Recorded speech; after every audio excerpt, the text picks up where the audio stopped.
Welcome to our channel. Today we how to verify your surgery approvals with UnitedHealthcare. Quick tutorial step by step clearly. To verify your surgery approvals with UnitedHealthcare, start by gathering all necessary documents related to your surgery. This includes your doctor's referral, procedure details, and any previous communications with. Next, visit the official UnitedHealthcare website. Look for the member sign-in option, typically located at the top right corner of the home page. Enter your username and password to access your account. If you do not have an account, select the option to create one. Follow the prompts to enter your personal information and set up your login credentials. Once logged in, navigate to the coverage or benefits section of your account dashboard.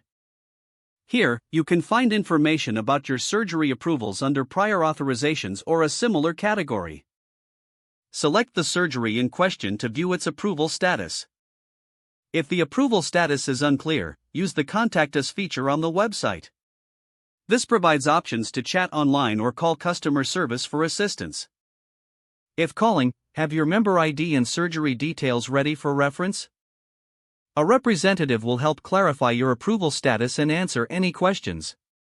After confirming your approval, make a note of the reference number provided for your records. It's also recommended to follow up with your healthcare provider to ensure they have received the approval. This ensures your surgery can proceed as planned without any delays. Keep all communications and documents organized, in case you need to reference them later. With these steps, you'll have successfully verified your surgery approvals with UnitedHealthcare. If the page does not load, refresh the browser or try again in a private or incognito window.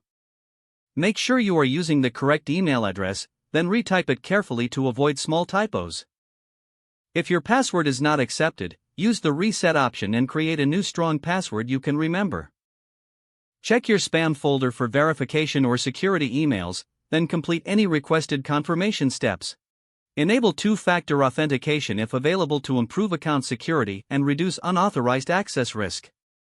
After signing in, review your profile details so your contact information and settings are accurate and current. If you see an error message, note it down and try again after restarting your device and internet connection. Log out when you finish, especially on shared devices, to keep your account and payment information secure. If the page does not load, refresh the browser or try again in a private or incognito window. Don't forget to like this video and subscribe to our channel for